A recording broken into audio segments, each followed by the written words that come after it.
আজকে আমি তোমাদেরকে নিরামিষ কাঁচকলা রান্না করে দেখাবো। তো চলো ভিডিওটা শুরু করি। আমি শিল্পী, আমার চ্যানেলে সবাইকে স্বাগত জানাই। আর একটা নতুন রেসিপি নিয়ে চলে আসলাম। তো প্রথমে দেখো, এখানে আমি দুটো কাঁচকলা নিয়েছি, নিচে দুটো টমেটো আর নিয়েছি আদা। একদম সিম্পলভাবে রান্নাটা খেতে দুর্দান্ত হয়। অবশ্যই বাড়িতে একবার ট্রাই করে দেখতে পারো। ভীষণই সুন্দর, ভীষণই স্বাদের একটা রেসিপি।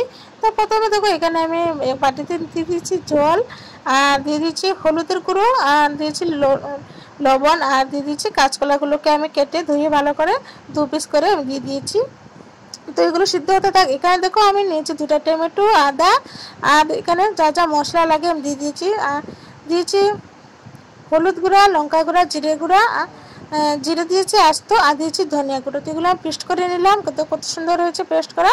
তারপরে দেখো, এখানে আমি দিয়ে দিয়েছি 2 চামচ বেসন, দিয়ে দিচ্ছি হলুদ গুঁড়ো, লঙ্কা গুঁড়ো, আর দিয়েছি স্বাদ মতো লবণ। তো এগুলো আমি মিক্সড করে এক সাইডে রেখে দিব। ভীষণই তোমরা চাইলে এগুলো ঝোল দিয়েও বেটারটা বানিয়ে নিতে পারো। তো এইদিকে দেখো, আমার পুরো এটা সিদ্ধ হয়ে গেছে কাঁচকলাটা। এবার আমি একটা থালায় তুলে নিয়েছি। তো এবার ঠান্ডা হতে দিব। তো ঠান্ডা এবার হয়ে গেছে। এবার আমি যে কাঁচকলার যে খোসাটা আছে এটা আমি চালিয়ে নেব। ভীষণই স্বাদের একটা রেসিপি বন্ধুরা, তুমি অবশ্যই বাড়িতে একবার ট্রাই করে দেখতে পারো। ভীষণই স্বাদের, একদম সিম্পলভাবে রান্নাটা, সময়ও কম লাগে আর খেতেও দুর্দান্ত হয়। তো তারপর দেখো, আমি খোসাটা চালিয়ে নিয়েছি। একটা আমি হাতার সাহায্যে আমি একটু হালকা দিয়ে আমি হাতের জুড়ে এটাকে চ্যাপটা করে নিয়েছি। তো আমার চ্যাপটানো হয়ে গেছে। তারপরে দেখতে পাচ্ছি এখানে যে আমি বেসনটাকে মেশড করে রেখেছিলাম, এর মাঝে আমি ভালো করে বেসনটাকে কলার মাঝে লাগিয়ে নিলাম।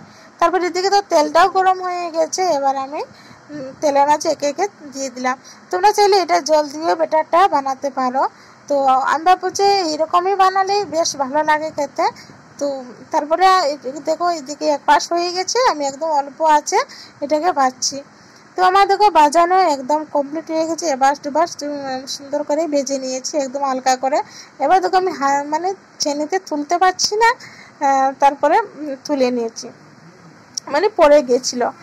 তারপর তো কত সুন্দর করে লাল লাল করে ভাজা হয়ে গেছে। এদিকে দেখো অল্প তেল দিয়ে এবার আমি দিয়েছি আস্ত জিরে, আর দিয়ে দিচ্ছি একটা শুকনা লঙ্কা। তো এবার আমি ভালো করে কষিয়ে নিব মশলাটাকে। তো যেহেতু যে আমি গুঁড়া বেসন দিয়েছি বলে একটু জ্বলে গেছিলো। তো জ্বলে নিয়ে একদম হালকা লাল হয়ে গেছিলো। তারপরে এখানে আমি দেখো যে পেস্ট করে রেখেছিলাম টমেটো, আদা, মশলাগুলো সব কিছু দিয়ে ওইগুলো আমি এর মাঝে দিয়ে দিলাম। তো ভালো করে কষতে থাকবো যতক্ষণ না তেল ছেড়ে আসছে। তো তেল তো ছেড়ে দিয়েছে, ভীষণ সুন্দর করে আমি কষিয়ে নিয়েছি। তারপর এখানে পরিমাণ মতো আমি দিয়ে দিচ্ছি জল।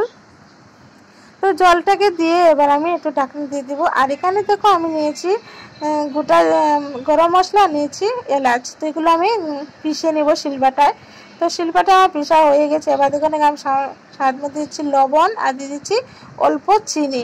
তোমরা চাইলে এখানে কাশ্মীরি মেথি দিতে পারতো। আমার কাছে কাশ্মীরি মেথিটা ছিল না বলে আমি গরম মশলার গুঁড়ো দিয়েছি। তো তোমরা চাইলে এখানে ধনিয়া পাতাও দিতে পারো। তো আমার কাছে এই সময় ছিল না বলে আমি শুধু গরম মশলা দিয়ে নামিয়ে নিয়েছি, কিন্তু খেতে দারুণ হয়েছিল। তো আমার দেখো একদম রান্নাটা কমপ্লিট হয়ে গেছে। এবার আমি নামিয়ে নিয়েছি একটা বাটিতে। ভীষণই সুন্দর হয়েছে। তোমরা চাইলে এটা পরোটা, ভাত, লুচি সব কিছুর সাথে খেতে কিন্তু দুর্দান্ত হয়। তো আমার এই রেসিপিটা তোমাদের কাছে কেমন লাগছে আমার অবশ্যই কমেন্টে জানাবে। আজকের তো ভিডিওটা আমি এখানে শেষ করলাম। সবাই খুব ভালো থাকবে, সুস্থ থাকবে। দেখা হচ্ছে নেক্সট কোনো একটা ব্লগে।